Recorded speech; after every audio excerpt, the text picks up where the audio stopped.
War Room at Midnight, Confessions by Sunrise.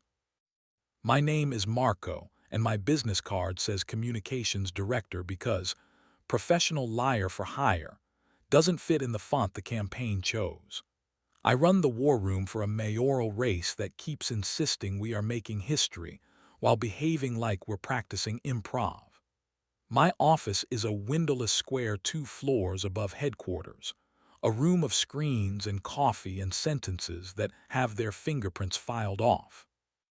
If you ask what I do, I say message discipline. If you look at my hands, you'll see I've been holding my phone all year like a talisman, and I am bad at letting go. I live with Theo. He designs houses that do not argue with the skyline. He sleeps like a man who trusts load-bearing walls. We've been together 6 years, which is long enough to have a running joke about the city's moods and a running argument about mine. On our fridge, there's a torn legal pad page that says "Say it by noon," written in his blocky architect script. It is a kind rule, and I keep forgetting to keep it. The Tuesday our candidate made it out of a televised debate without bleeding, and I didn't. The phones in the war room had been quiet for 20 whole minutes. The attack lines we'd prepared for stayed holstered in my notes. The surrogate stuck to message. The moderator pronounced our guy's name with more respect than usual. I let my shoulders pretend relief. I texted Theo a photo of the empty room like a dare. He replied with a picture of a scale model and the caption, "I made the roof cooperate. Come home before midnight, and I'll award you the same courtesy." At 10:43, while I was composing a victory tweet that would sound humble and not mention the other campaign's sudden fascination with verbs, a notification slid across my lock screen from the joint email Theo and I use for deliveries. "Thank you for your stay, the Mariner Hotel. Time, 12:093:02. Points, 200 added." Noon had already done its job. The message landed like a door closing after you've stepped through it. I didn't call. Our rule for anything that isn't yet a disaster is 2 loops around the block before nomming it. My block is a rectangle of hallway between the bullpen and the elevators, industrial carpet that knows the sound of my shoes when I'm choosing denial. I walked it twice. The vending machine hummed the only sentence machines know. "You already know." He was waiting in the apartment with the kind of apology that thinks it's noble because it arrived first. He had showered. He wears regret like cologne. He said, "I met a project manager at the Mariner. Just for a quick review, it got moved to noon," which was 4 sentences at once and none I'd asked for. He said, "I should have told you before the receipt told both of us," and put his hands on the counter with his fingers spread like a plan. I said, "We're not going to perform this fight if we don't have new lines." And he said my name like furniture, solid, heavy, movable, but why? When you learn to manage a room, it gets harder to manage yourself. After he fell asleep, I checked the feeds, I checked the press lists, I checked my own pulse in the blue light. A text arrived from the only person on the campaign who could blow us up with one careless sentence and make me thank him for the privilege. Reese Kelton, our donor whisperer, whose cheekbones could be legally classified as influence. He had stepped into the campaign a month ago the way men like him do, without knocking, wearing a suit that said consequences were optional. He handled big wallets and bigger egos. He handled me the way a hand handles a glass, careful, not cautious. "Celebratory drink," he wrote, "Club bar, midnight. I'll keep the ice from lying." I told myself I'd go because donors who feel neglected begin to feel principled. I told myself I'd keep to mineral water and compliments. I told myself I wanted to remember the feeling of being persuasive without needing bullet points. It's funny, the number of stories people tell themselves just to get out of a chair. The club bar glowed like expensive forgiveness. Reese had a corner table and a posture that made the room edit itself for him. He lifted a glass when I walked in, not a wave, an invitation that assumed compliance. Up close he had that impossible combination I never trust and always fall for, boredom and curiosity existing in the same face. He said, "Our guy didn't drown. You did good." He said, "You look like you need a victory you can keep in a pocket." He said my first name like he'd been practicing. I told him I had 3 bullet points I wasn't allowed to enjoy. He laughed with his eyes and leaned across the corner of the table to adjust my tie. "You do restraint like other men do opinions," he said. "You should try my hobby." My hobby for the last 6 weeks had been not letting him touch me while memorizing how he would. It is exhausting to treat gravity as optional. It was after midnight. A few people had begun to be careless at volumes they would regret, and the river outside kept reminding the city it was appointed. When he stood and said, "Walk," I stood. We took the elevator to the roof, and the night laid out its usual modesty. He put his hand on my shoulder with the confident pressure of a man who knows exactly how much you have been waiting for someone to do exactly that. He said, "The thing I like about you, Marco, is the way you look when you're about to admit something." He waited a beat, then another. He timed silences like a speechwriter, and I was the person who performs other people out of their bad ideas, and I said okay. There are clean ways to make a mess. There are considerate ways to misbehave. He kissed me like he understood both. I kissed him back like I wanted to be a noun and not a list of jobs. His hands found my hips, bracketed them with a grip that meant you're here now. I slid my fingers into his hair, which is terrible because it is a detail you only notice when you are not doing your job. He breathed against my mouth and said, "Do you know how bad an idea we are?" And I said, "Show me the math." And there was not a lot of math after that. After he leaned against the parapet with his head tipped back and whispered something that could have been a prayer or a test. He said, "You're going to forgive him." He meant Theo.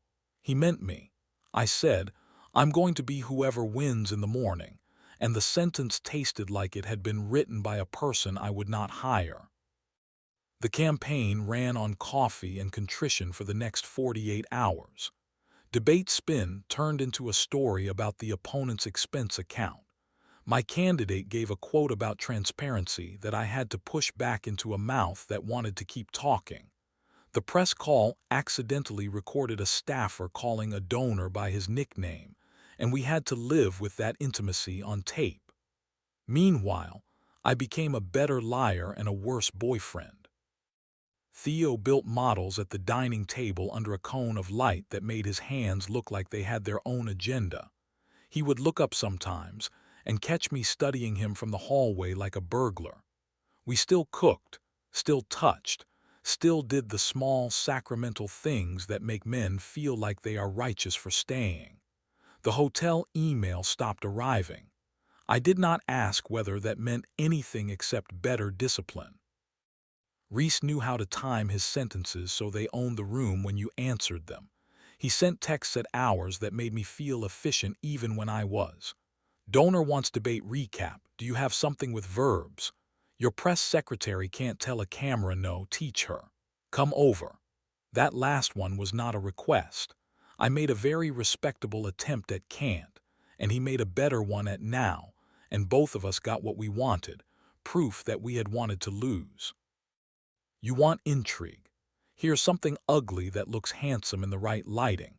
Reese had given a quiet donation to the same nonprofit Theo did pro bono work for. Their names on the same invitation list. I knew it because my email is an ocean that sometimes brings up the right shoal by accident. I asked Reese about it while he was halfway out of his shirt, because I didn't trust my curiosity when we were both fully clothed. He smiled and said, "I like my civic duties tidy." I said, "You like your leverage invented," and he said, "Keep talking." And I did something with my mouth that classified as neither honesty nor silence. But the city keeps receipts. 2 days before early voting, a photo surfaced in a gossip vertical none of us read unless we're lying. Not of me, not us, but adjacent enough to ruin sleep. The picture was Reese and my candidate's spouse in a frame that could be described as friendly at high resolution and catastrophic on a phone. It was nothing. It was everything. The caption said, "Financial advisor seen advising," and the comments turned into a seminar on scandal dynamics within 3 minutes. The war room smelled like the end of October, coffee sweating through its own cup, wool coats deciding whether to be comfortable, humans forgetting verbs. I spun. I said, "We do not give this oxygen." I wrote a line about smear season. I put a producer on hold for 7 minutes until she forgot why she called. I made a list of all the reasons this photo did not matter. Then I hid in a staircase and texted Reese, "Fix this." He wrote back, "You cannot be serious." Then, "It's not what it looks like." Then, "You knew I was reckless when you said hello." And I replied, "Our guy is not collateral for your taste." And he sent a sentence I would hate any person for typing and still read twice. "Then choose me or don't." When you work in politics long enough, your body becomes a focus group for your own sentences. I felt the choose like a bruise before the verb finished arriving. I took the elevator to the lobby and walked out into the afternoon like a man who had not been issued instruction. I couldn't find enough air for the sentences I wanted to say, so I tried the ones I could live with. I went home. I stood in the doorway of our kitchen and watched Theo align a model roof with a model wall until friction learned manners. I said his name so quietly we could both pretend we hadn't heard it if needed. He looked up, and there was a kind of light in his face that made the word rescue more verb than noun. I told him I had been unfaithful. I didn't make the word polite. I did not say entanglement. I told him I was sorry like a man making a press statement to one person whose opinion is the only one that matters. He asked me to tell him who. I told him. He exhaled like a bridge checking its bearings. He said, "Is it over?" And I said, "It can be, because sometimes a future needs to be reported to." He came around the table without using the chair for balance. He put his hands on my shoulders as if they were a door and asked to be let in. "I want to forgive you," he said, "but I'm trying to figure out if that makes me noble or stupid or just mine." I said, "Make me yours," and he kissed me the way you tell a city where to stand. There was nothing gentle about it except the fact that he did not say no. We took it to the bedroom because mercy is more convincing when you practice it lying down. We weren't careful. We were exact. He told me, breath against ear, to stop narrating my life to myself while we were in it. I told him, mouth at throat, I'd try. We moved like men who were building something without permits. After he said, "Noon tomorrow," and I said, "Yes." And for the first time in a month I meant the rule as if it had ownership over me. At 11 the next morning, while I was writing the talking points that would carry our candidate through a scrum of cameras hungry like winter, Reese texted, "We're done." And I replied, "We were never possible," and my thumbs shook and I let them. He sent back a single period, which is either surrender or punctuation. I turned my phone face down and said a sentence out loud to the empty war room. "We will not make ourselves interesting at the expense of being good." It sounded like something a person would print on a poster to sell to people like me. Noon arrived. I went home. Theo brewed coffee as if the water had a vote. We sat at the table with the legal pad, and I said the things you say when you hope for a verdict you can live with. I told him about the roof on the club and the way a certain laugh can make a decent man invent a bad reason. I told him I wanted to try again in a way we both would believe. He looked at me long enough that time turned useful. He said, "I don't like you less," which is the kind of sentence that lifts an entire room, and then he added, "I don't trust you more yet," which is the weight that keeps it from floating away. We agreed on a handful of soft laws. We didn't write them down. We placed them between us like silverware. I would come home before midnight unless a building was on fire. He would tell me if a meeting needed a hotel to be private. I would delete numbers that had become ideas I couldn't afford.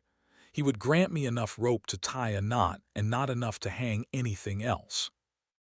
In the next 48 hours, the photo burned through a news cycle and turned into ash. A different scandal turned into a larger fire, and we got to pretend to be citizens again. Reese staffed a fundraiser and did not look at me, and I respected him for that, and I hated us for being people who could write that sentence. The night before early voting, Theo came to the office with a paper bag of food, and the softness men get when they are tired of pretending they are made of angles. I walked him through the talking points like they were a new city we would visit. He stood at the window with his hand on the glass and said, "You know, buildings do move when the wind asks politely." And I said, "So do men." And we both laughed and then stopped and listened to the sound quiet makes when it is about to become something else. If you require the intrigue as proof, the cheating as garnish, the electricity as alibi. Yes, I did the thing we promised not to do. I learned that my job is not the same as the story I tell myself about being a person. And if you need the element you will clip from this and play in your head later when the room is dark. After the vote, later than we meant, I took Theo's hand as if it were a verdict, and the city outside continued lining its switches the way it does when it forgives us for a single evening. The river kept its shoulder modest. The billboards practiced humility. We will not be good forever. We will be good enough for now. And in a world where most cabinets are full of other people's receipts, that might be the only metric that matters.